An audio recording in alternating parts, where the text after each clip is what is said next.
अस्सलाम वालेकुम नाज़रीन, सियासत की खबरों में आप सबका इस्तकबाल है। मैं हूं मोहम्मद असलम हुसैन।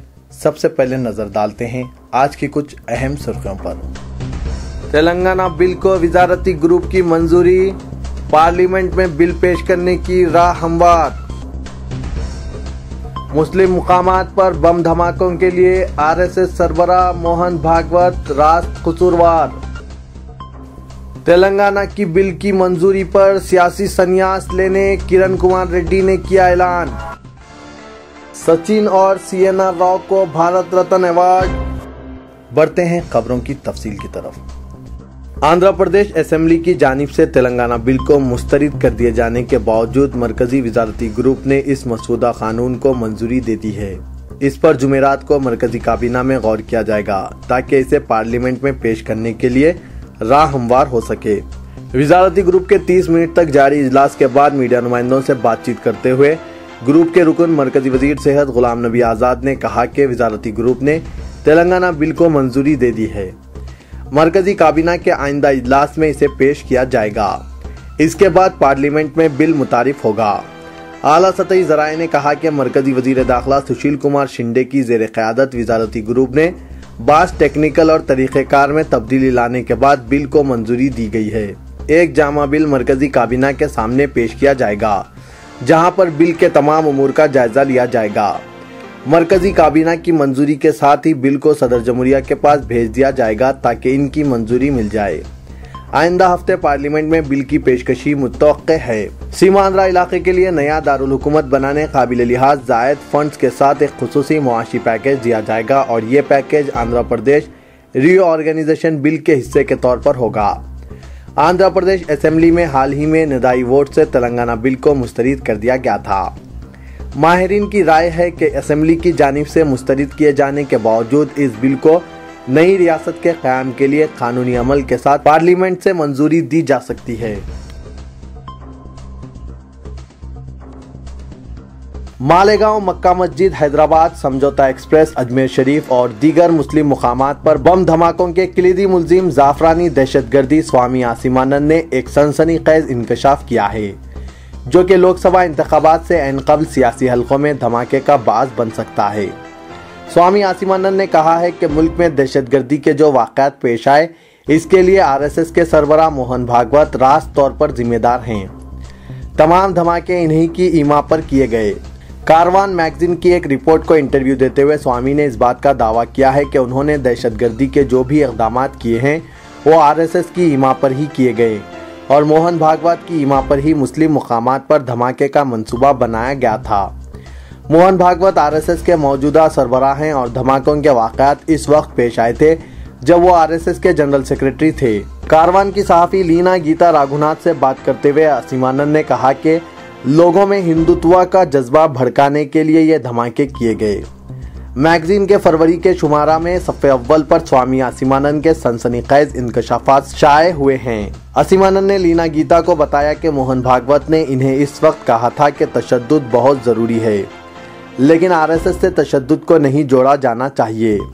आसिमानंद के मुताबिक जुलाई 2005 में आरएसएस कायदीन का एक खुफिया इजलास सूरत में मुनक्किद हुआ था। इस इजलास में मोहन भागवत के अलावा इंद्रेश कुमार भी मौजूद थे।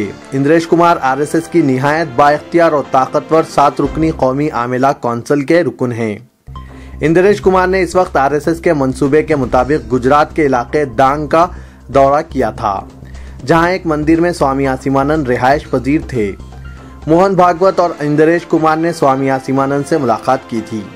इस मुलाकात में सुनील जोशी भी मौजूद थे। सुनील जोशी ने मोहन भागवत को हिंदुस्तान के इन तमाम मुस्लिम मुकामात पर बम धमाकों का मंसूबा पेश किया, जो कि हसास अहमियत का हामिल था। इनमें अजमेर शरीफ और मक्का मस्जिद हैदराबाद भी शामिल थे।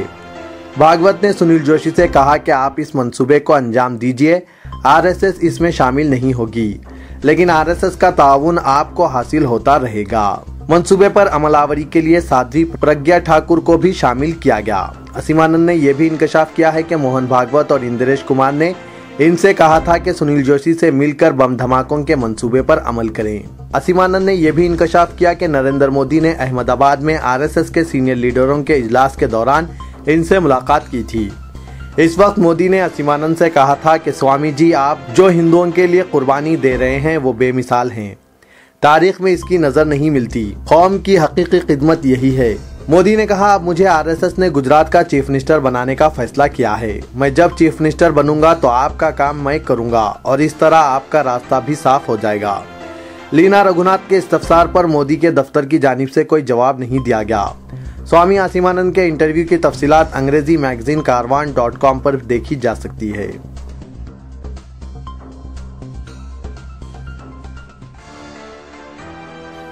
वजीर आला किरण कुमार रेड्डी ने एक नई चाल चलते हुए इस्तफसार किया कि रियासती असेंबली में मुस्तरद करदा आंध्र प्रदेश तंजीम जदीद बिल 2013 को पार्लियामेंट में किस तरह मंजूरी दी जाएगी।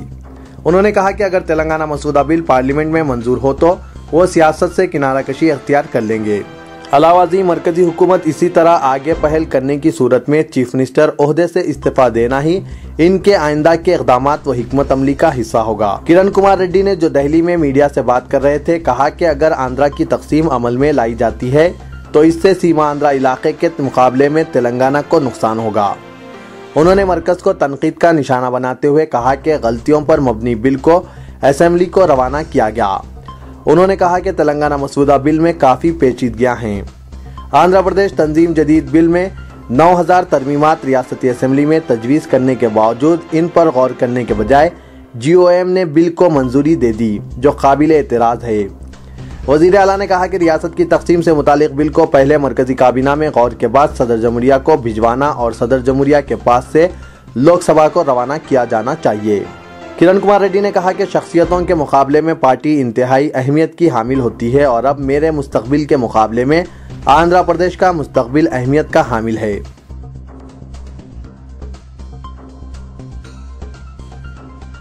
तौक़ियात के ऐन मुताबिक माइक्रोसॉफ्ट के बोर्ड ने आज हैदराबादी निजात सत्या नाडेला को बिल गेट्स की कायम करदा इस कंपनी का चीफ एग्जीक्यूटिव ऑफिसर नामजद कर दिया है। ये ओहदा दुनिया का सबसे आला तरीन कॉरपोरेट ओहदा समझा जाता है। 46 साला सत्या नाडेला माइक्रोसॉफ्ट के तीसरे चीफ एग्जीक्यूटिव ऑफिसर होंगे।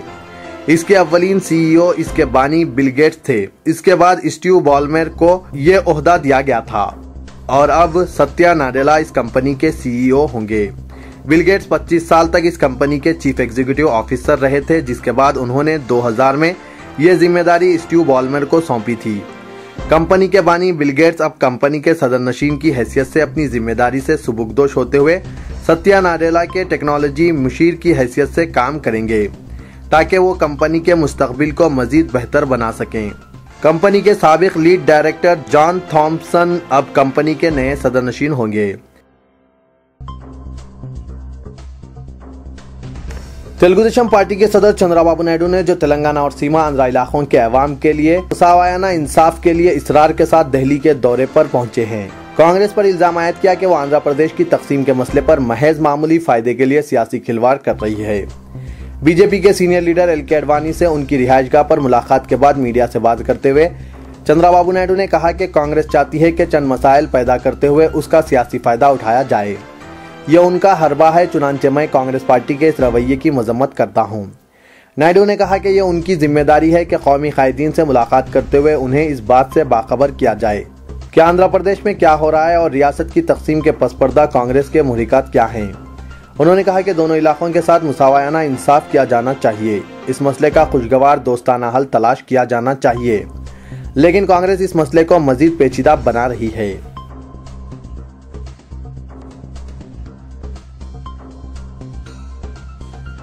रियासत में राज्यसभा इंतखाबात के लिए 7 फरवरी को रायदही होने वाली है। ऐसे में वाईएसआर कांग्रेस पार्टी ने राज्यसभा इंतखाबात की पोलिंग के बाइकआउट का फैसला किया है।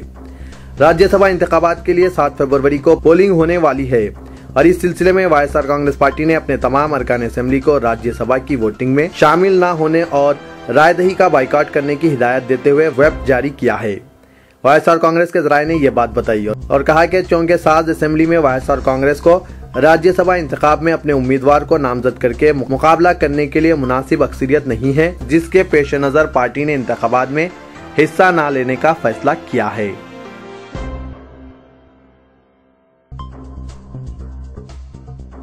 आंध्र प्रदेश तंजीम जदीद बिल के खिलाफ वजीर आला किरण कुमार रेड्डी की दिल्ली में शुरू की जाने वाली हड़ताल का मुकाम तब्दील कर दिया गया। चीफ मिनिस्टर रियासत की तकसीम के हाईकमान के फैसले पर शदीद एतराज करते हुए 5 फरवरी से हड़ताल शुरू करने वाले हैं। कबलजी इंदिरा गांधी घाट शक्ति स्थल पर भूख हड़ताल का चीफ मिनिस्टर ने इरादा किया था, लेकिन अब ये भूख हड़ताल जंतर मंतर पर की जाएगी। दिल्ली के जराये ने यह बात बताई और कहा कि शक्ति स्थल के पास जारी बास तामीरी व मरम्मती कामों के पेश नजर किरण कुमार रेड्डी की हड़ताल के मुकाम को तब्दील कर दिए जाने का सीमांध्र वज़रा ने इजहार किया है।